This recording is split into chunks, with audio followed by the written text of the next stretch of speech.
सब प्रेम से बोलो, गौरी पुत्र गणेश की जय। ओम नमः शिवाय, हर हर महादेव। व्यास जी सनंत कुमार जी से बोले, हे ब्राह्मण, आपने मुझ पर कृपा करके मुझे भगवान शिव के अनेक चरित्रों को बताया है। अब मैं आपसे एक और कथा जानना चाहता हूँ। मैंने पूर्व में सुना था कि भगवान शिव ने जलंधर का वध कर दिया है। कृपा कर मुझे इस कथा के बारे में भी बताएं। सूत जी बोले, जब व्यास जी ने महामुनि से इस प्रकार पूछा तो सनंत कुमार जी बोले, हे महामुनि, एक बार की बात है कि देवगुरु बृहस्पति और देवराज इंद्र भगवान शिव के दर्शन करने के लिए कैलाश पर्वत पर गए। तब भगवान शिव ने अपने भक्तों की परीक्षा लेने के विषय में सोचा। उन्होंने मार्ग में उन्हें रोक लिया।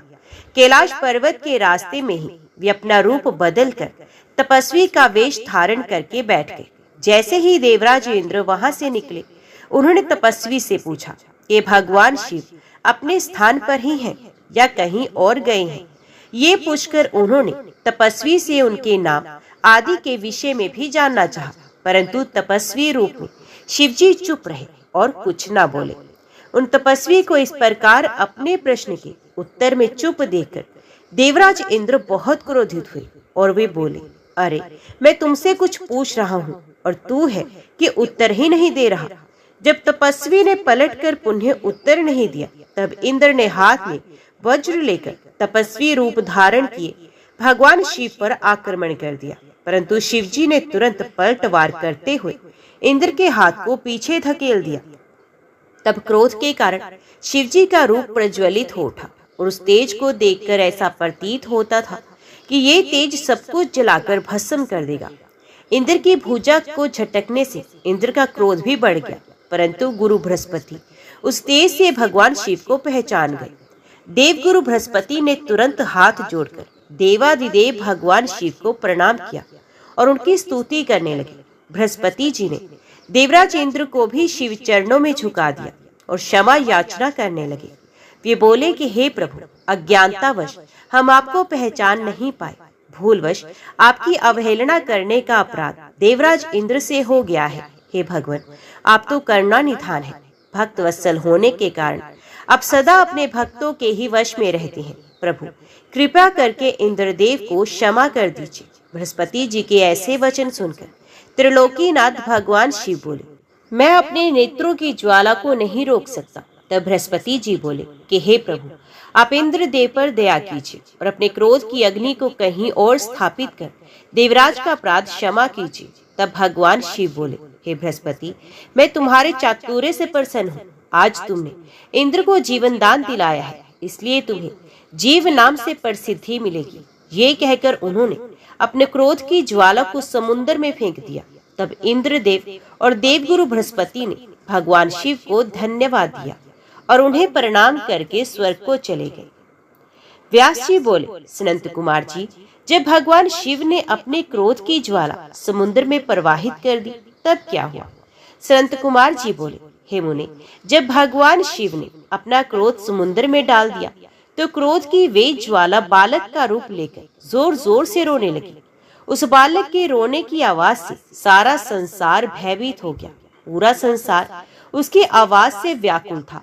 तब सभी चिंतित होकर ब्रह्मा जी की शरण में गए। तब सब देवताओं ने सादर ब्रह्मा जी को प्रणाम किया और उनकी स्तुति करने लगे। तत्पश्चात वे बोले, हे ब्रह्मा जी, इस समय हम सभी पर बड़ा भारी संकट आन पड़ा है। प्रभु, आप तो सब कुछ जानते ही हैं। उस बालक ने जो समुद्र से उत्पन्न हुआ है, अपने भयंकर रुदन द्वारा पूरे संसार को आहत किया है। सभी भय से आतुर है। हे महायोगी, आप उस बालक का संहार करके हमें भय मुक्त कराइए। देवताओं की इस प्रकार की प्रार्थना सुनकर ब्रह्मा जी अपने लोक से पृथ्वी लोक पर उतरकर उस समुद्र पर पहुंचे जहां वे बालक विद्यमान था। ब्रह्मा जी को अपने पास आता देखकर समुद्र ने भक्ति पूर्वक उन्हें प्रणाम किया और उस बालक को ब्रह्मा जी को सौंप दिया। तब ब्रह्मा जी ने आश्चर्यचकित होकर समुद्र देव से प्रश्न किया कि ये बालक किसका है।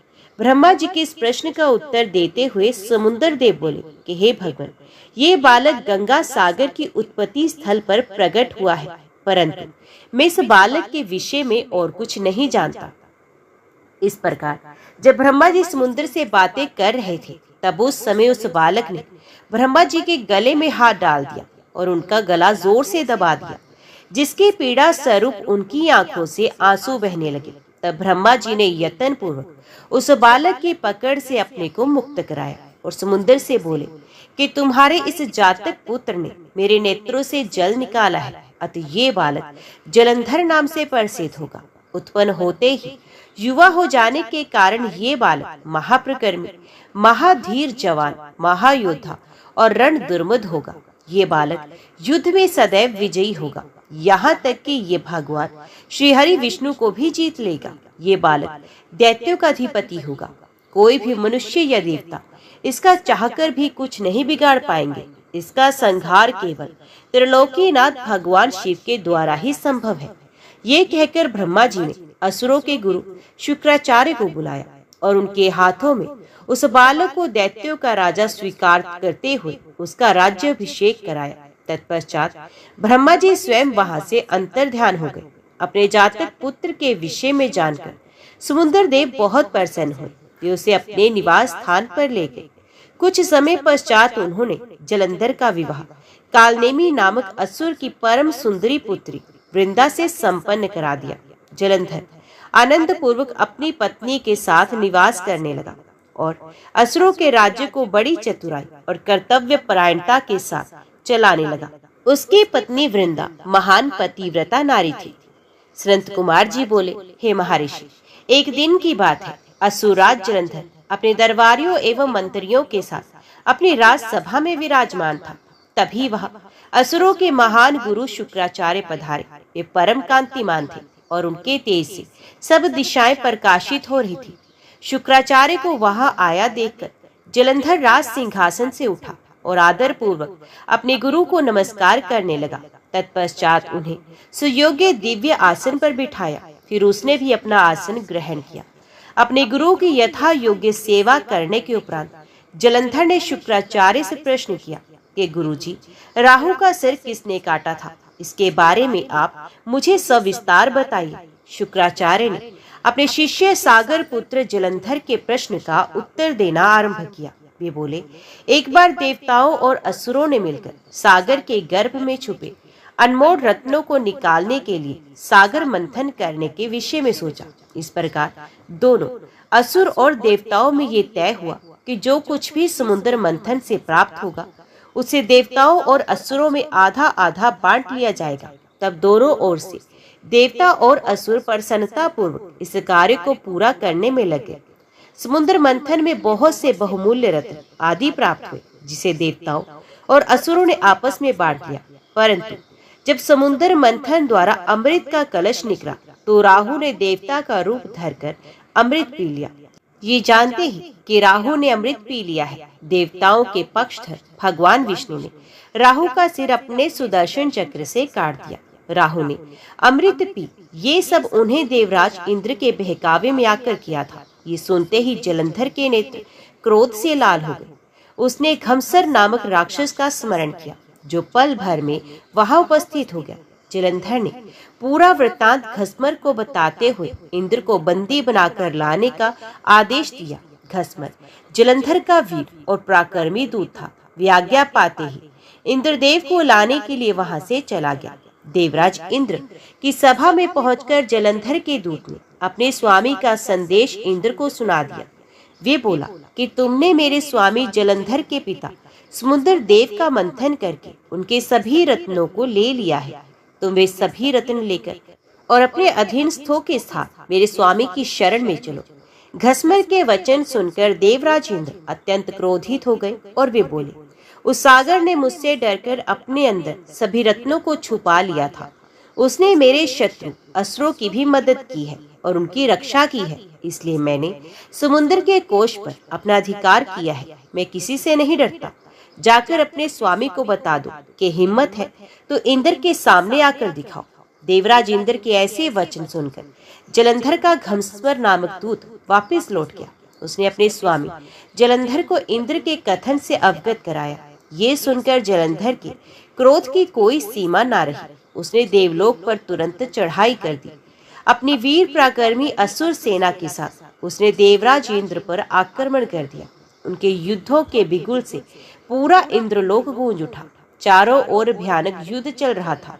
मार काट मची हुई थी। मृत सैनिकों को देवताओं के गुरु बृहस्पति और दैत्यों के गुरु शुक्राचार्य मृत संजीवनी से पुनः जीवित कर रहे थे। जब किसी भी प्रकार से उन्हें युद्ध में विजय नहीं मिल रही थी, तो जलंधर ने अपने गुरु शुक्राचार्य से प्रश्न किया कि हे गुरुदेव, मैं रोज युद्ध में देवताओं के अनेक सैनिकों को मार के गिरा देता हूँ, फिर भी देव सेना किसी भी तरह कम नहीं हो रही है। मेरे द्वारा मारे गए सारे देवगण अगले दिन फिर से युद्ध करते हुए दिखते हैं। गुरुदेव, मृत्यु को जीवन देने वाली विद्या तो आपके पास है, फिर देवता कैसे जीवित हो जाते हैं? तब शुक्राचार्य ने जलंधर को बताया कि द्रोणगिरी पर्वत पर अनमोल औषधि है जो देवताओं की रक्षा कर रही है। यदि तुम उन्हें हराना चाहते हो तो द्रोणगिरी को उखाड़कर समुद्र में फेंक दो। अपने गुरु शुक्राचार्य की आज्ञा लेकर जलंधर द्रोण पर्वत की ओर चल दिया। वहां पहुंचकर उसने अपनी महाप्रकर्मी भुजाओं से द्रोण पर्वत को उठाकर समुद्र में फेंक दिया और पुनः जाकर देवसेना से युद्ध करने लगा। जलंधर ने अनेक देवताओं को अपने प्रहारों से घायल कर दिया और हजारों देवगणों को पलक झपकते ही मौत के घाट उतार दिया। जब देवगुरु बृहस्पति देवताओं के लिए औषधि लेने द्रोणगिरी पहुंचे तो पर्वत को अपने स्थान पर ना देखकर बहुत आश्चर्यचकित हुए। वापस आकर उन्होंने देवराज इंद्र को इस विषय में बताया और आज्ञा दी कि ये युद्ध तुरंत रोक दिया जाए, क्योंकि अब तुम असुरराज जलंधर को नहीं जीत सकोगे। ऐसी स्थिति में प्राणों की रक्षा करना ही बुद्धिमता है। इस प्रकार जब देवगुरु बृहस्पति ने देवताओं को युद्ध रोक देने के विषय में कहा तो सभी ने गुरु की आज्ञा का पालन किया और युद्ध रुक गया। परंतु जलंधर का क्रोध शांत नहीं हुआ। वे इंद्र को ढूंढता ढूंढता स्वर्गलोक आ पहुंचा। जलंधर को वहां आता देखकर इंद्र व अन्य देवता अपने प्राणों की रक्षा करने हेतु वहां से भागकर भगवान श्री हरि विष्णु की शरण में वैकुंठ लोक में चले गए। वहां पहुंचकर उन्होंने भगवान विष्णु को प्रणाम किया और उनकी भक्ति भाव से स्तुति की। तत्पश्चात उन्होंने भगवान विष्णु से कहा, हे कृपा निधान, हम आपकी शरण में आए हैं, हमारी रक्षा कीजिए। तब देवताओं ने विष्णु जी को जलंधर के विषय में सब कुछ बता दिया। समस्त वृत्तांत सुनकर श्री हरि विष्णु ने देवताओं से कहा कि वे अपने भय का त्याग कर दें। उन्होंने उनकी प्राण रक्षा करने का आश्वासन दिया और कहा कि मैं जलंधर का वध कर तुम्हें उससे मुक्ति दिलाऊंगा। ये कहकर भगवान विष्णु अपने वाहन गरुड़ पर सवार होकर चलने लगे। ये देखकर देवी लक्ष्मी के नेत्रों में आंसू आ गए और वे बोली, हे स्वामी, जलंधर समुद्र देव का जातक पुत्र होने के कारण मेरा भाई है। आप मेरे स्वामी होकर मेरे भाई को क्यों मारना चाहते हैं? यदि मैं आपको प्रिय हूँ तो आप मेरे भाई का वध नहीं करेंगे। अपनी प्राण वल्लभा लक्ष्मी जी के वचन सुनकर विष्णु जी बोले, हे देवी, यदि तुम ऐसा चाहती हो तो ऐसा ही होगा, परंतु तुम तो जानती ही हो कि पापी का नाश अवश्य होता है। तुम्हारा भाई जलंधर अधर्म के मार्ग पर चल रहा है और देवताओं को कष्ट पहुंचा रहा है। फिर भी मैं उसका वध अपने हाथों से नहीं करूंगा, परंतु इस समय तो मुझे युद्ध में जाना ही होगा। ये कहकर भगवान विष्णु युद्ध स्थल की ओर चल दिए। भगवान विष्णु स्थान पर पहुंचे जहां असुर राज जलंधर था। भगवान विष्णु को आया देखकर देवताओं में हर्ष और ऊर्जा का संचार हुआ। देव सेना अत्यंत रोमांचित हो गई। सभी देवताओं ने हाथ जोड़कर श्री हरि को प्रणाम किया। भगवान विष्णु का मुखमंडल अद्भुत आभा से प्रकाशित हो रहा था। उनके दिव्य तेज के सामने दैत्य और दानवों का खड़े रह पाना मुश्किल हो रहा था। श्री हरि विष्णु के वाहन गरुड़ के पंखों से निकलने वाली प्रबल वायु ने वहां पर आंधी सी ला दी थी। इस आंधी में दैत्य इस प्रकार घूमने लगे जिस प्रकार आसमान में बादल घूमते हैं। अपनी सेना को ऐसी विकट परिस्थिति में देखकर जलंधर अत्यंत क्रोधित हो उठा। दैत्यों के तेज प्रहारों से व्याकुल देवता बचने के लिए इधर उधर भाग रहे थे। तब भगवान विष्णु के युद्ध स्थल में आने से देवताओं को थोड़ा साहस बंधा। उनके वाहन गरुड़ के पंखों के फड़फड़ाने से आए तूफान में दैत्य अपनी सुध बुद्ध खोकर इधर उधर उड़ने लगे, पर जल्दी ही उन्होंने अपने को संभाल लिया। जलंधर ने जब अपनी दैत्य सेना को इस प्रकार तितर बितर होते देखा तो क्रोधित होकर उसने भगवान श्री हरि विष्णु पर आक्रमण कर दिया। श्री हरि विष्णु ने अपने आप को उसके प्रहार से बचा लिया। जब भगवान श्री हरि ने देखा कि देव सेना पुनः आतंकित हो रही है और उनके सेनापति देवराज इंद्र भी भयग्रस्त है, तब विष्णु जी ने अपना शारंग नामक धनुष उठा लिया और बड़े जोर से धनुष से टंकार की। फिर उन्होंने देखते ही देखते पल भर में हजारों दैत्यों के सर काट दिए। ये देखकर दैत्यराज जलंधर क्रोधावेश में उन पर झपटा। तब श्रीहरि ने उसकी ध्वजा, शस्त्र और बाण काट दिए तथा उसे अपनी गदा से उठाकर गरुड़ के सर पर दे मारा। गरुड़ से टकराकर नीचे गिरते ही जलंधर के होंठ फड़कने लगे। तब दोनों ही अपने अपने वाहनों से भीषण बाणों की वर्षा करने लगे। विष्णु जी ने जलंधर की गदा अपने बाणों से काट दी, फिर उसे बाणों से बांधना शुरू कर दिया। परंतु जलंधर भी महावीर और पराक्रमी था, वे भी कहाँ मानने वाला था। उसने भी भीषण बाण वर्षा शुरू कर दी और विष्णु जी के धनुष को तोड़ दिया। तब उन्होंने गदा उठा ली और उसे जलंधर पर प्रहार किया, परंतु उसका महादैत्य जलंधर पर कोई असर नहीं हुआ। तब उसने अग्नि के समान धधकते त्रिशूल को विष्णु जी पर छोड़ दिया। उस त्रिशूल से बचने के लिए विष्णु जी ने भगवान शिव का स्मरण करते हुए नंदक त्रिशूल चलाकर जलंधर के वार को काट दिया। तत्पश्चात भगवान विष्णु और जलंधर दोनों धरती पर कूद पड़े और फिर उनके बीच मल्ल युद्ध होने लगा।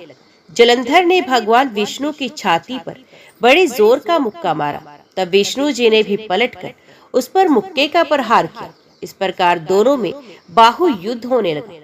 उन दोनों के बीच बहुत देर तक युद्ध चलता रहा। दोनों ही वीर और बलशाली थे, ना भगवान विष्णु कम थे और ना ही जलंधर। सभी देवता और दानव उनके बीच के आश्चर्यचकित होकर देख रहे थे।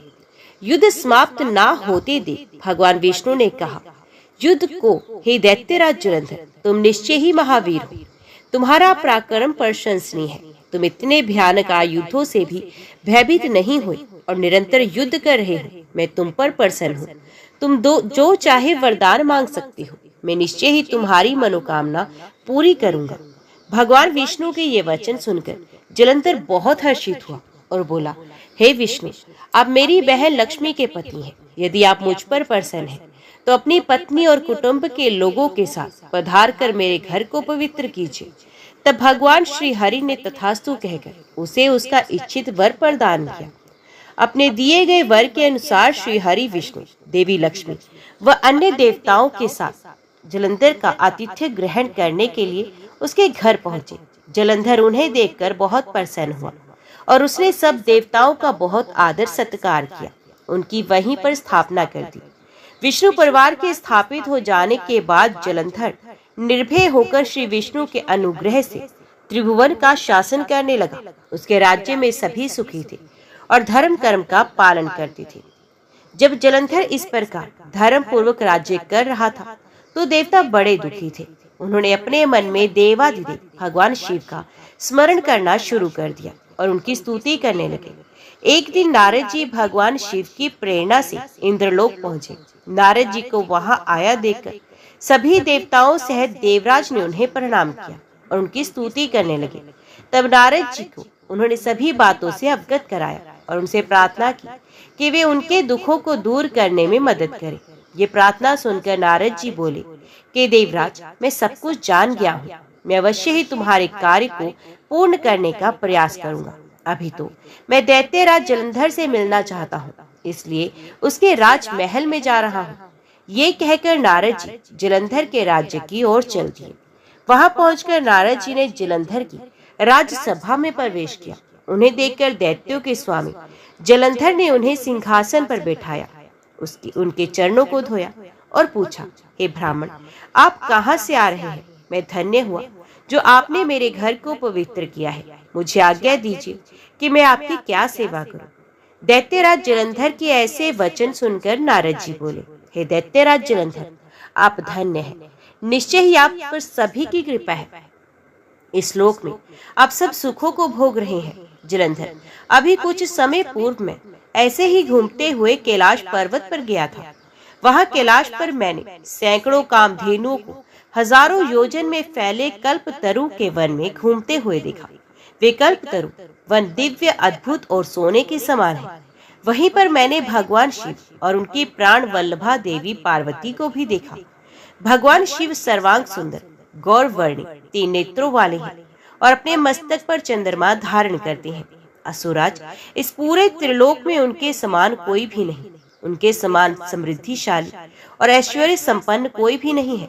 तभी मुझे तुम्हारी धन संपत्ति का भी ध्यान आया, इसलिए मैं तुम्हारे पास आ गया। नारद जी के वचनों को सुनकर जलंधर अत्यंत गर्वित महसूस करने लगा और उसे महर्षि नारद को अपने धन के खजाने और सभी संचित अमूल्य निधियां दिखा दी। जलंधर की धन संपदा देखकर नारद जी जलंधर की प्रशंसा करते हुए बोले, हे दैत्येंद्र, आप अवश्य इस त्रिलोक के स्वामी होने के योग्य हैं। आपके पास ऐरावत हाथी है, उच्च श्रवा घोड़ा भी आपके पास है। कल्प वृक्ष, धन के देवता कुबेर के खजाने, रतन, हीरे, मणियों के अंबार आपके पास है। ब्रह्मा जी का दिव्य विमान भी आपने ले लिया है। स्वर्ग, पृथ्वी और पाताल की सभी ऐश्वर्यपूर्ण वस्तुएं और अनमोल खजानों का आपके पास अंबार है। आपका धन वैभव देखकर सभी आपसे ईर्ष्या कर सकते हैं, परंतु दैत्यराज, आपके पास अभी भी स्त्री रत्न की कमी है। बिना दिव्य स्त्री के पुरुष अधूरा है। उसका स्वरूप तभी पूर्ण होता है जब वे किसी स्त्री को ग्रहण करता है। इसलिए असुरराज, आप कोई परम सुंदरी ग्रहण कर इस कमी को यथाशीघ्र पूरा कीजिए। देवऋषि नारद की चाल भरी बातों से भला कोई कैसे बच सकता है। उन्होंने जैसे सोचा था वैसा ही हुआ।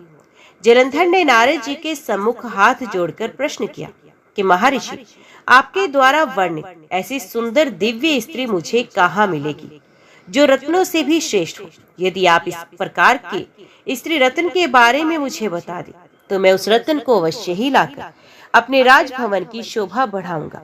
जलंधर की बातें सुनकर देवऋषि नारद ने कहा, हे दैत्येंद्र, ऐसा अनमोल स्त्री रत्न तो त्रिलोकीनाथ महान योगी भगवान शिव के पास है।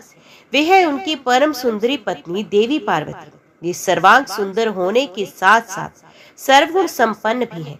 संसार की कोई भी स्त्री उनकी बराबरी नहीं कर सकती। उनका मनोहारी रूप पल भर में सबको मोहित कर सकता है। वास्तव में उनके समान कोई है ही नहीं। ये कहकर देवऋषि नारद ने जलंधर से आज्ञा ली और आकाश मार्ग से वापस लौट गए।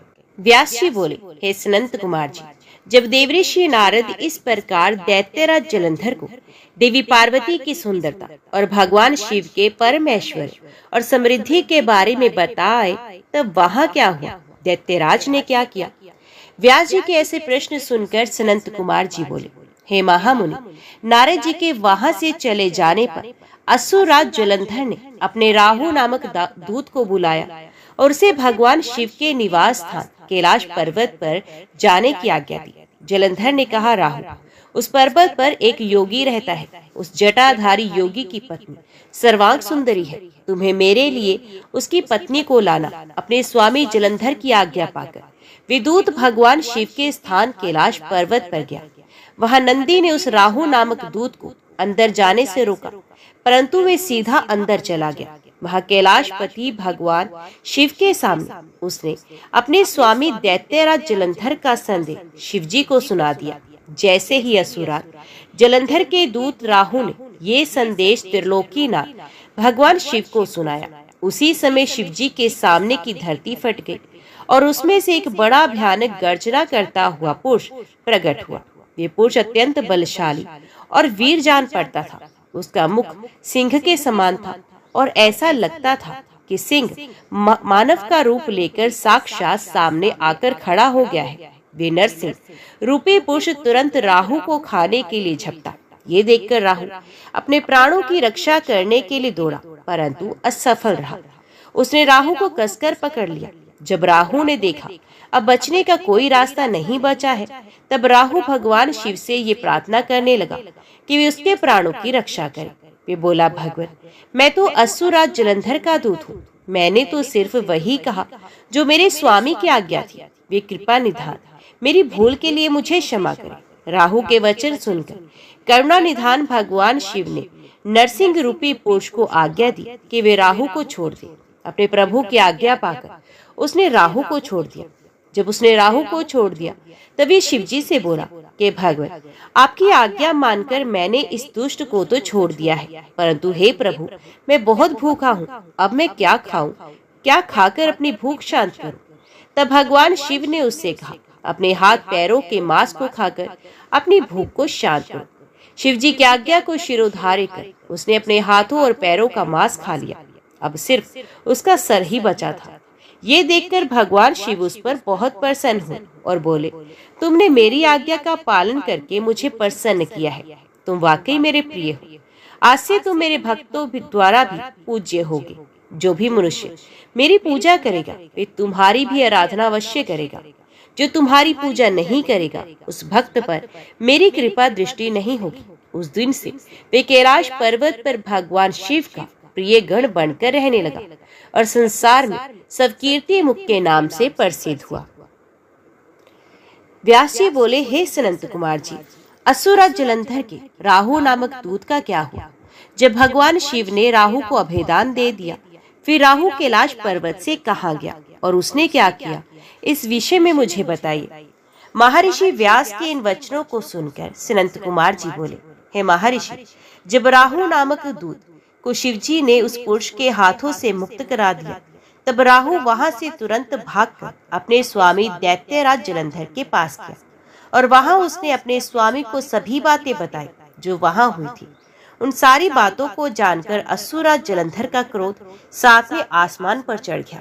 जलंधर ने अपने सेनापति और अन्य अधिकारियों को बुलाकर अपनी दैत्य सेना को युद्ध के लिए तैयार होने की आज्ञा प्रदान की। अपने स्वामी की आज्ञा पाकर कालनेमी, शुंभ निशुंभ आदि महावीर प्रकर्मी दैत्य युद्ध के लिए तैयारी करने लगे। जलंधर की विशाल चतुरंगनी दैत्य सेना भगवान शिव से युद्ध करने के लिए निकल पड़ी। उस सेना के साथ ही दैत्य गुरु शुक्राचार्य और राहु भी थे। इधर जब देवताओं को ज्ञात हुआ कि जलंधर अपनी सेना को साथ लेकर भगवान शिव से युद्ध करने के लिए निकल पड़ा है, तो देवराज इंद्र शिवजी को अवगत कराने के लिए कैलाश पर्वत पर गए और वहां उन्होंने त्रिलोकीनाथ भगवान शिव को सारी बातें बता दी। इंद्र ने भगवान विष्णु के विषय में भी उन्हें बताया कि भगवान विष्णु भी अपनी पत्नी देवी लक्ष्मी के साथ असुरराज जलंधर के वश में है और उसके घर में निवास करते हैं। इसी कारण हम सब देवता विवश हैं। हमें ना चाहते हुए भी जलंधर के अधीन होना पड़ा है। भगवान, आप भक्त वत्सल हैं। आप अपने भक्तों की रक्षा कर हमें जलंधर से मुक्ति दिलाए, उसे मारकर हमारे प्राणों की रक्षा करें। सारी बातें ज्ञात हो जाने पर भगवान शिव ने सर्वप्रथम भगवान श्री हरि विष्णु का स्मरण किया। प्रभु के स्मरण करते ही श्री विष्णु जी वहां तुरंत प्रकट हो गए।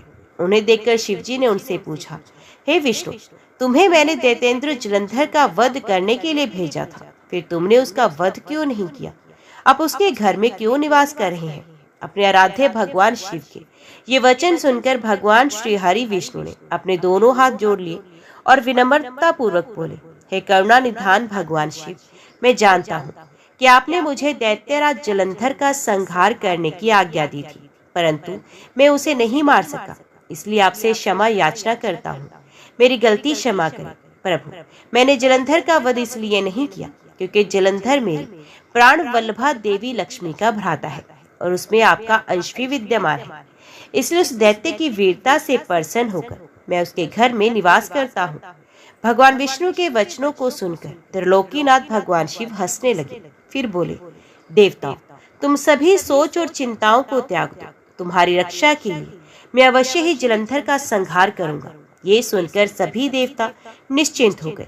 इसी समय जलंधर अपनी विशाल सेना साथ लेकर कैलाश पर्वत के निकट पहुंच गया। उसने कैलाश पर्वत को चारों ओर से घेर लिया। उस समय बड़ा कोलाहल होने लगा। ये शोर सुनकर भगवान शिव को क्रोध आ गया। तब उन्होंने अपने गणों को आज्ञा दी कि वे जाकर राक्षसों से युद्ध करें।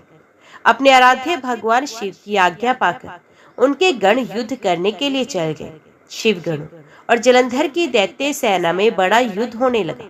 शिवगण बड़ी वीरता से दैत्यों से भिड़ गए। उन्होंने कई दैत्यों को पल भर में ही मौत के घाट उतार दिया और सैकड़ों को घायल कर दिया, परंतु दैत्य गुरु शुक्राचार्य अपनी मृत संजीवनी विद्या से सभी मृत दानवों को पुनः जीवन दान दे रहे थे और वे उठकर पुनः युद्ध करने लगते थे। जब दैत्य सेना किसी भी प्रकार कम होने का नाम नहीं ले रही थी, तब शिवगण व्याकुल होने लगे। तब शिवगणों ने भगवान शिव के पास जाकर उन्हें उसकी सूचना दी। जब शिवजी को ये बात ज्ञात हुई कि ये सब शुक्राचार्य कर रहे हैं, तो वे क्रोधित हो उठे। उस समय भगवान शिव के मुख से एक भयंकर ज्वाला कृत्य के रूप में प्रकट हुई। उसका रूप अत्यंत रौद्र और भयानक था। वे वहां से सीधे युद्ध भूमि में गई और दैत्य को पकड़ पकड़ कर खाने लगी। इसी प्रकार भ्रमण करते हुए कृत्या शुक्राचार्य के निकट पहुंची और उन्हें वहां से गायब कर दिया। जब अपने परम सहायक गुरु शुक्राचार्य उन्हें वहां ना दिखाई दिए तथा हजारों वीर मारे गए या घायल हो गए, तब दैत्य सेना का मनोबल टूटने लगा। दैत्य सेना युद्ध भूमि छोड़कर भागने लगी। जलंधर के कालनेमी, शुंभ निशुंभ आदि वीर दैत्य फिर भी पूरी ताकत से युद्ध करते रहे। इधर भगवान शिव की सेना का प्रतिनिधित्व करने वाले स्वामी कार्तिकेय और गणेश जी भी पूरे मनोयोग से दैत्य सेना को पछाड़ने के लिए युद्ध कर रहे थे। भगवान शिव के गण व उनके दोनों पुत्र गणेश और कार्तिकेय बहुत बलवान, वीर और साहसी थे। उन्होंने अपने पराक्रम से दैतेंद्र जलंधर के परम वीरों कालनेमी, शुंभ और निशुंभ को पराजित कर दिया। असुर सेना डर कर इधर उधर छिप गई। सब दैत्य अपने प्राणों की रक्षा हेतु भागने लगे। ये देखकर असुरराज जलंधर अपने रथ पर बैठकर युद्ध भूमि में आगे की ओर बढ़ने लगा और बड़ी भयानक गर्जना करने लगा। उसकी ललकार सुनकर त्रिलोकीनाथ भगवान शिव के गण भी बढ़ चढ़कर युद्ध करने लगे। असुर सेना और देवताओं की सेनाओं के रथों, हाथी, घोड़े, शंख तथा भेरी से युद्ध भूमि गुंजायमान हो रही थी। दैत्यराज जलंधर ने तब ऐसा एक बाण छोड़ा जिससे चारों ओर कोहरा फैल गया। धरती से आकाश तक सिर्फ एक धुंध ही दिखाई दे रही थी। फिर उसने नंदीश्वर, गणेश, वीरभद्र को एक साथ कई बाण मारकर घायल कर दिया। ये देखकर स्वामी कार्तिकेय को बहुत क्रोध आ गया और उन्होंने असुरराज जलंधर पर अपनी शक्ति चला दी। कार्तिकेय की चलाई गई शक्ति के फलस्वरूप जलंधर धरती पर गिर पड़ा, परंतु गिरते ही वे उठकर खड़ा हो गया और पूरी शक्ति के साथ पुनः युद्ध करने लगा। उसने सबसे पहले प्रहार कार्तिकेय पर ही किया। जलंधर ने अपनी गदा उठा ली और पूरे बल के साथ कार्तिकेय को मारी, जिससे कार्तिकेय अपनी चेतना खो बैठे और बेहोश होकर धरती पर गिर पड़े। ये देखकर गणेश और नंदी भी चिंतित हो गए। तब जलंधर ने उन पर भी गदा से प्रहार किया। गदा के प्रहार से वे दोनों भी मूर्छित होकर पृथ्वी पर गिर पड़े।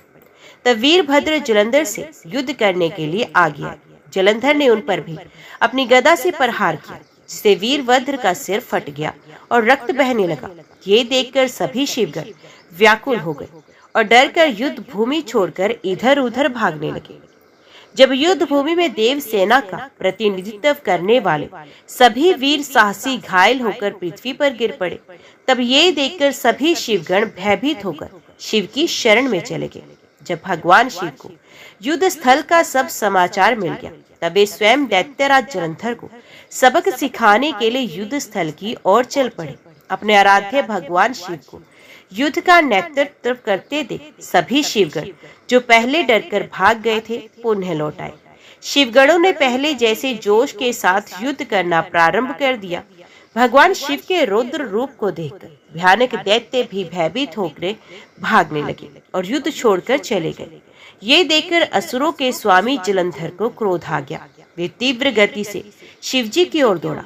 इस कार्य में शुंभ निशुंभ नामक सेनापतियों ने अपने स्वामी का साथ दिया। ये देखकर भगवान शिव ने प्रत्युत्तर देते हुए जलंधर के बाणों को काट दिया। वे अपने धनुष से बाणों की वर्षा करने लगे। उन्होंने कई दैत्यों को फरसे से काट दिया।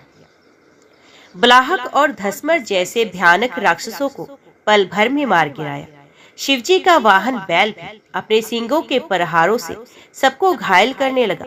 तब ये देखकर जलंधर अपने सैनिकों को समझाने लगा कि वे ना डरें और युद्ध करते रहे, पर दैत्य सेना भगवान शिव से युद्ध करने को तैयार ही नहीं हो रही थी। क्रोधित जलंधर उन्हें ललकारने लगा।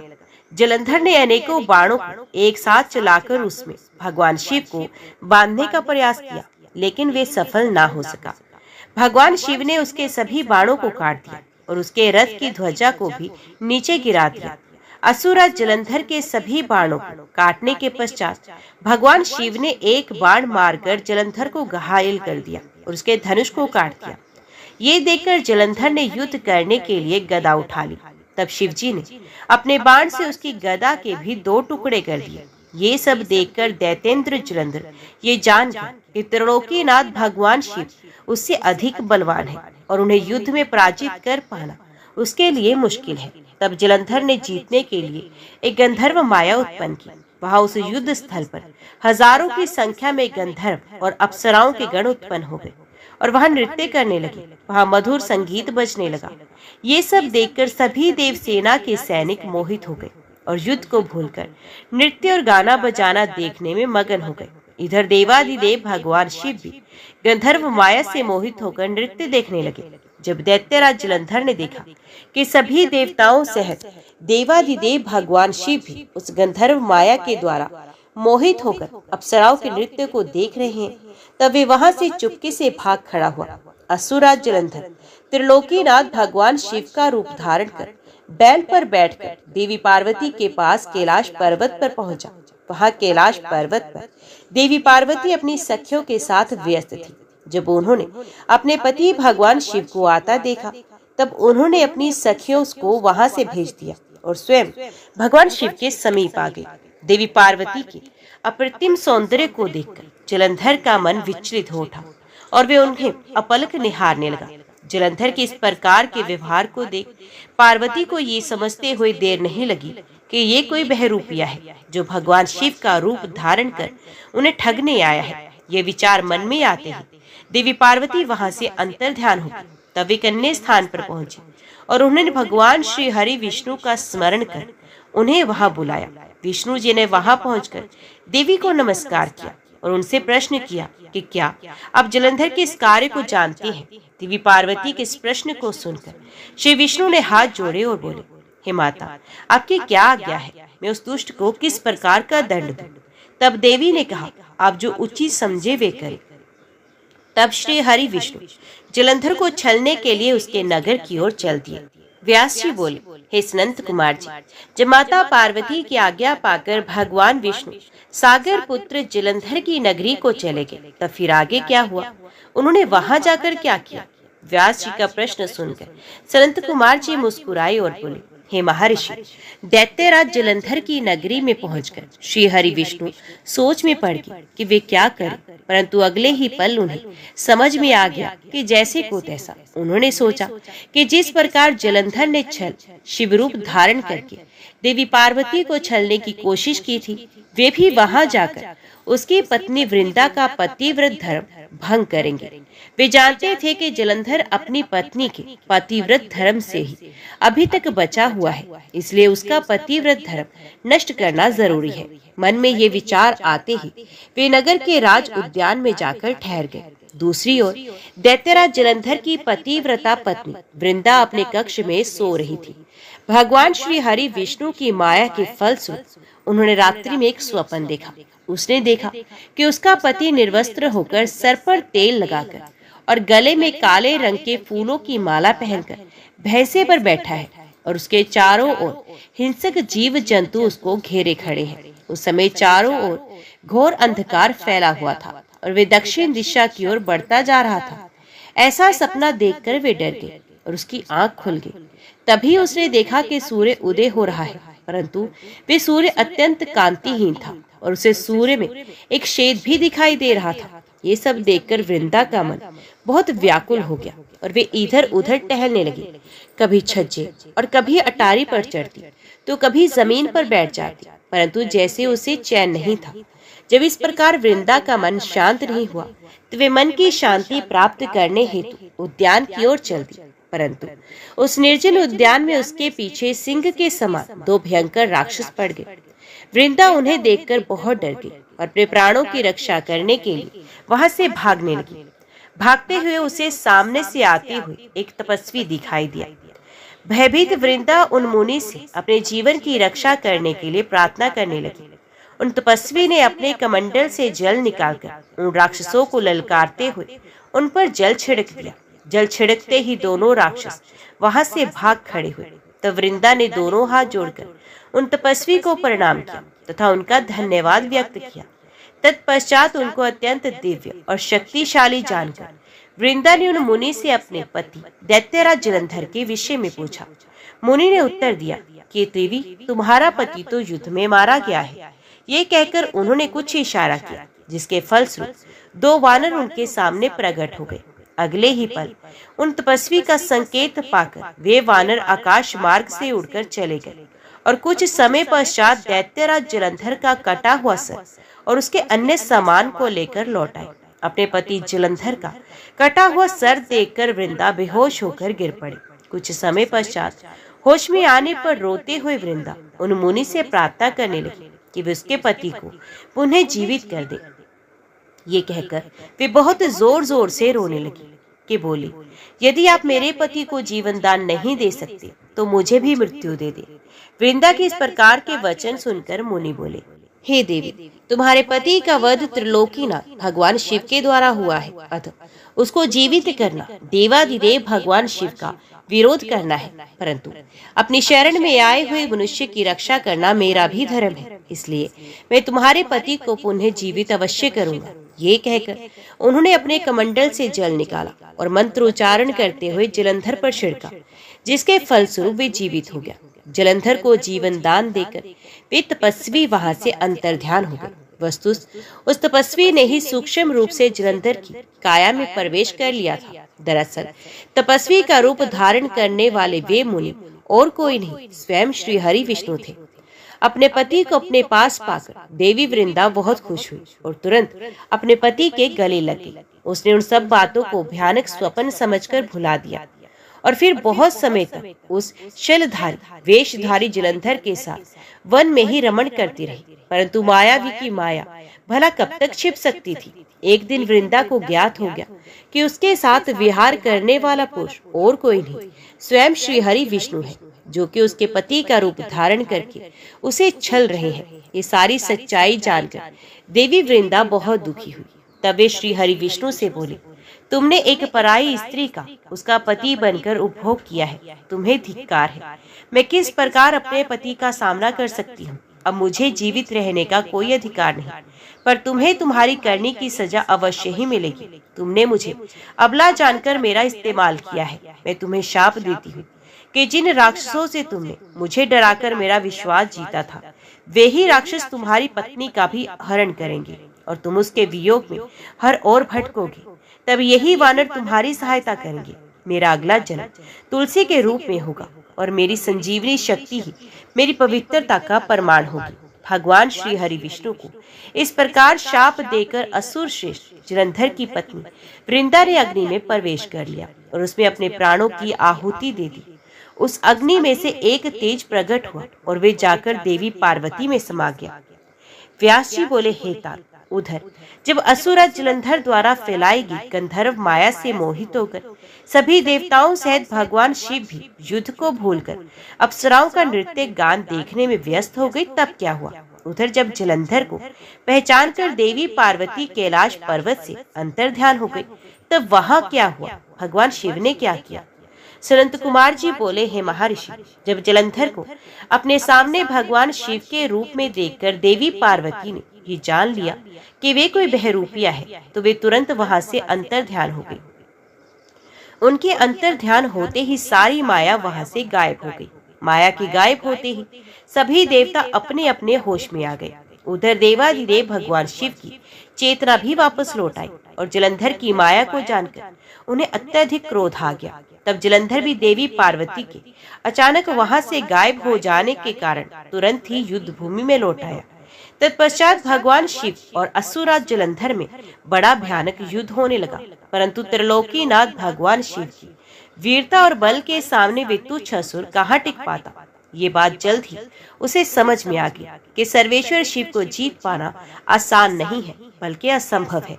तब असुराज जलंधर ने भगवान शिव को जीतने के लिए माया का सहारा लिया। उसने तुरंत अपनी माया द्वारा पार्वती को प्रकट किया और उन्हें अपने रथ पर बांध लिया।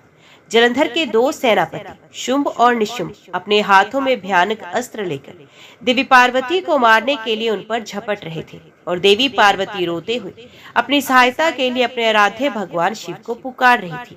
ये दृश्य देखकर भगवान शिव भी अत्यंत चिंतित हो गए। अपनी प्राण वल्लभा देवी पार्वती को इस प्रकार कष्ट में देखकर वे व्याकुल हो उठे। तो अपनी प्रिय पार्वती को दैत्येंद्र जलंधर से मुक्ति दिलाने के लिए उन्होंने बड़ा भयानक रूप धारण कर लिया। उनका वे रौद्र रूप देखकर राक्षसी सेना भयभीत होकर इधर उधर भागने लगी और छिपने का प्रयास करने लगी। उधर दैत्य सेना के प्रधान शुंभ और निशुंभ भी डर गए और युद्ध से बचने की कोशिश करने लगे। उनके भयभीत होते ही जलंधर की माया समाप्त हो गई। युद्ध भूमि में हाहाकार मच गया। सब इधर उधर दौड़ रहे थे। जब शुंभ निशुंभ भी अपने प्राणों की रक्षा करने के लिए भाग रहे थे, तब भगवान शिव ने उन्हें ललकारा, परंतु वे फिर भी युद्ध के लिए तत्पर न हुए। भगवान शिव बोले, तुम तो देवी पार्वती को मारने पड़ रहे थे, अब क्या हुआ? क्यों डरकर भाग रहे हो? आओ और मेरे साथ युद्ध करके अपनी वीरता का परिचय दो। भगवान शिव के वचनों का उन दोनों पर कोई भी प्रभाव नहीं पड़ा और वे भागते रहे। तब क्रोधवश भगवान शिव ने शुंभ निशुंभ को शाप देते हुए कहा, हे दुष्ट असुरों, युद्ध में कभी भी पीठ दिखाने वाले पर वार नहीं करना चाहिए, इसलिए मैं तुम दोनों को छोड़ रहा हूँ। परंतु जिनको तुम मारने का प्रयत्न कर रहे थे, वे ही देवी पार्वती तुम दोनों का एक दिन वध करेंगे। भगवान शिव के इन वचनों को सुनकर क्रोध से भरा जलंधर उन पर झपटा। उसने भयानक बाण चलाकर पूरी पृथ्वी पर अंधकार कर दिया। इससे भगवान शिव का क्रोध अत्यधिक बढ़ गया और उन्होंने अपने चरणाकुष्ठ से बने हुए सुदर्शन चक्र को चला दिया। उस चक्र ने तुरंत जलंधर के सर को उसके धड़ से अलग कर दिया। जब चक्र ने असुरराज जलंधर का सर काटा तो बहुत भयानक ध्वनि हुई और महादानव जलंधर पल भर में ही ढेर हो गया। जिस प्रकार काजल का विशाल पर्वत दो टुकड़ों से विभक्त हो गया था, उसी प्रकार जलंधर का शरीर भी दो टुकड़ों में बट गया। सारी युद्ध भूमि में उसका रक्त फैल गया। भगवान शिव की आज्ञा से जलंधर का रक्त और मांस महारौरव में जाकर रक्त का कुंड बन गया। दैत्यराज जलंधर के शरीर से निकला अद्भुत तेज उस समय भगवान शिव के शरीर में प्रवेश कर गया। जलंधर का वध होते ही चारों ओर हर्ष की लहर दौड़ गई। सभी देवता ऋषि मुनि बहुत प्रसन्न हुए। अप्सराएं और गंधर्व मंगल गान गाने लगे। सारी दिशाओं से भगवान शिव पर फूलों की वर्षा होने लगी। हे महर्षि, इस प्रकार दैत्यराज जलंधर का देवाधिदेव भगवान शिव के हाथों से वध देखकर सब और प्रसन्नता छा गई। सभी देवताओं से ब्रह्मा जी और श्री हरि विष्णु भी हर्षित हुए। तब वे करुणा निधान भगवान शिव को धन्यवाद देने लगे और उनकी स्तुति करने लगे और बोले, हे करुणा निधान, हे कृपा निधान देवाधिदेव भगवान शिव आप प्रकृति से परे हैं। भगवान आप ही परब्रह्म परमेश्वर हैं। प्रभु, हम सब देवता आपके दास हैं और आपकी आज्ञा की पूर्ति करने हेतु कार्य करते हैं। हे देवेश, आप हम पर प्रसन्न हो। हे प्रभु, जब भी देवताओं पर कोई विपत्ति पड़ी है, आपने हमारी सहायता की है और हमें अनेक दैत्यों के अत्याचारों से मुक्ति दिलाई है। हम सदा ही आपके चरणों की वंदना करते हैं और आपके अनोखे दिव्य स्वरूप का ही स्मरण करते हैं। आपके ही कारण हमारा भी अस्तित्व है। आपके बिना हम कुछ भी नहीं है। आप भक्त वत्सल हैं और सदा ही अपने भक्तों का हित करते हैं। इस प्रकार भगवान शिव की वंदना करके सभी देवता चुप हो गए और हाथ जोड़कर खड़े हो गए। तब भगवान शिव बोले, हे देवताओं, मैं तुम्हारी आराधना से बहुत प्रसन्न हूँ। मैं तुम्हें वरदान देता हूँ कि मैं हमेशा तुम्हारे अभीष्ट कार्यों की सिद्धि करूंगा। तुम्हारे दुखों को मैं सदा दूर करूंगा। इसके अतिरिक्त तुम और कुछ भी चाहो तो मुझसे मांग सकते हो। परंतु उन्होंने उनकी कृपा दृष्टि बनाए रखने के अतिरिक्त उनसे कुछ नहीं मांगा। तब उन देवताओं को आवश्यकता पड़ने पर उनकी मदद करने का आश्वासन देकर देवाधिदेव भगवान शिव वहां से अंतर्ध्यान हो गए। इस प्रकार जब त्रिलोकीनाथ भक्त वत्सल शिव ने देवताओं को उनकी सहायता का आश्वासन दिया तो सभी देवता हर्ष से फूले नहीं समाये और भगवान शिव की महिमा का गुणगान और जय जयकार करते हुए प्रसन्नता पूर्वक अपने अपने धाम को वापस चले गए। व्यास जी बोले, हे ब्रह्मपुत्र सनंत कुमार जी, जब भगवान श्री हरि विष्णु की माया से मोहित होकर जलंधर पत्नी वृंदा छल भेष धारण की विष्णु जी को अपना पति मानकर उनके साथ रमण करने लगी, तब श्री हरि की भी उनसे प्रीति जुड़ गई। सच्चाई जान लेने के बाद कि जलंधर के रूप में भगवान श्री हरि विष्णु ने उसके साथ छल किया है, उसने अग्नि में जलकर अपने प्राणों की आहुति दे दी। तब फिर आगे क्या हुआ? भगवान विष्णु कहाँ गए और उन्होंने क्या किया? तुलसी के रूप में वृंदा का जन्म कैसे और कब हुआ? कृपया ये कथा भी मुझे बताइए। सनंत कुमार जी बोले, हे महर्षि, मैं आपके सभी प्रश्नों का उत्तर देता हूँ। मेरी कथा सुनिए, आपकी सभी जिज्ञासाएं दूर हो जाएंगी। जब वृंदा ने विष्णु जी द्वारा ठगे जाने पर अपने शरीर का त्याग कर दिया तो भगवान विष्णु को बहुत दुख हुआ और वे वृंदा की चिता की राख को अपने शरीर पर लपेटकर इधर उधर मारे मारे फिरने लगे। इधर जब देवताओं को भगवान श्री हरि विष्णु की इस हालत के बारे में पता चला तो वे सब बहुत चिंतित हुए। उन्हें समझ में नहीं आ रहा था कि वे क्या करें। जगत के पालन करता भगवान विष्णु को इस तरह दर दर भटकना शोभा नहीं देता। जब देवताओं की समस्या का कोई हल नहीं सूझा तब वे देवाधिदेव भगवान शिव की शरण में गए। तब ब्रह्मा जी को साथ लेकर देवराज इंद्र देवताओं सहित कैलाश पर्वत पर पहुंचे। वहां उन्होंने त्रिलोकीनाथ भगवान शिव को हाथ जोड़कर प्रणाम किया और उनकी स्तुति करने लगे। तत्पश्चात शिव के पूछने पर देवताओं ने वहां आने का प्रयोजन शिव जी को बताया। देवताओं ने कहा, हे देवाधिदेव करुणा निधान भक्त वत्सल शिव, आप तो सर्वेश्वर है, सर्वज्ञाता है। इस संसार की कोई बात आपसे छिपी नहीं। भगवान श्री हरि विष्णु ने दैत्यराज जलंधर की पत्नी वृंदा को जलंधर का रूप लेकर ठग लिया है, परंतु उसके साथ साथ रहते श्री विष्णु की उनमें प्रीति हो गई है और अब वे उनका वियोग सह नहीं पा रहे हैं। वे अपने शरीर पर वृंदा की चिता की आग लपेटकर जोगी बनकर इधर उधर घूम रहे हैं। प्रभु, आप उन्हें समझाइए कि वे ऐसा ना करें। भगवान, ये जगत आपके अधीन और आपको ही इस समय उनकी मदद करनी है ताकि वे पहले की भांति अपने कार्य को पूरा कर सके। देवताओं की इस प्रकार की प्रार्थना सुनकर भगवान शिव बोले, हे ब्रह्मा जी, हे देवराज इंद्र, वन्य देवताओं, ये सारा जगत माया के अधीन है, परंतु इस जगत की जननी मूल प्रकृति परम मनोहर महादेवी पार्वती इस माया के वशीभूत नहीं है। उन पर इस माया जाल का कोई असर नहीं पड़ता। इसलिए आप भगवान श्री हरि विष्णु की इस मोहमाया के जाल को दूर करने के लिए आदि देवी प्रकृति की आधारभूत देवी पार्वती की शरण में जाइए। यदि आपके द्वारा वे प्रसन्न हो गई तो आपकी हर एक समस्या का समाधान हो जाएगा और वे आपके कार्य को पूर्ण करेंगी।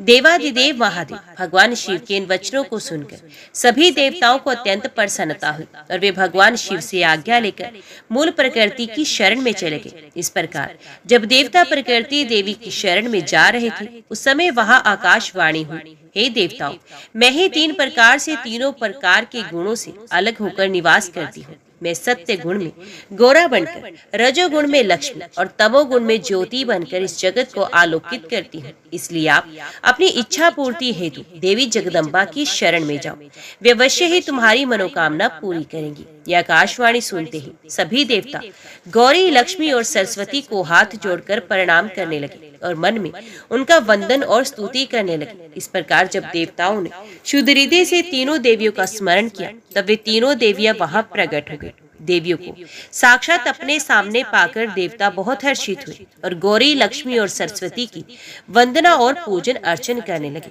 तब तीनों देवियों ने मुस्कुराकर कहा, हे देवताओं, हम तीनों देवियां तुम्हारी स्तुति से बहुत प्रसन्न हैं। तुम जो चाहते हो मांग सकते हो, हम तुम्हारी मनोकामना अवश्य पूर्ण करेंगे। देवियों के इस कथन को सुनकर देवताओं का प्रतिनिधित्व करते हुए देवराज इंद्र ने भगवान श्री हरि विष्णु के बारे में सब कुछ गौरी, लक्ष्मी और सरस्वती देवी को बता दिया। तब उन्होंने कुछ बीज देवताओं को दिए और कहा कि ये बीज ले जाकर तुम देवी वृंदा की चिता की राख में बो दो। ऐसा करने से तुम्हारे अभिष्ट कार्यों की सिद्धि होगी। उन बीजों को लेकर देवताओं ने तीनों देवियों का धन्यवाद व्यक्त किया। तब देवियां वहां से अंतर ध्यान हो गई। तत्पश्चात ब्रह्मा जी सहित सभी देवता उस स्थान पर पहुंचे जहां देवी वृंदा ने अपने प्राणों की आहुति अग्नि में दी थी। वहां पहुंचकर उन्होंने देवी द्वारा दिए गए उन बीजों को वृंदा की चिता की राख में डाल दिया। तब उन बीजों में से कुछ दिन पश्चात धात्री, मालती और तुलसी नामक वनस्पतियां पैदा हुई। देवी सरस्वती द्वारा दिए गए बीजों से धात्री, देवी महालक्ष्मी के बीजों से मालती और देवी गौरी के बीजों से तुलसी का आविर्भाव हुआ। जैसे ही धात्री, मालती और तुलसी नामक ये स्त्री रूपी वनस्पतियां उत्पन्न हुई और भगवान श्री हरि विष्णु ने उन्हें देखा तो उन पर से माया का पर्दा हट गया और वे पहले की भांति हो गई। वे उन पर वनस्पतियों पर उनकी कृपा दृष्टि रखने लगी और तभी से धात्री, मालती और तुलसी नामक इन वनस्पतियों को श्री विष्णु जी से विशेष अनुराग हो गया। तब भगवान श्री विष्णु पुण्य वैकुंठ लोक को चले गए। ओम नमः शिवाय। हर हर महादेव।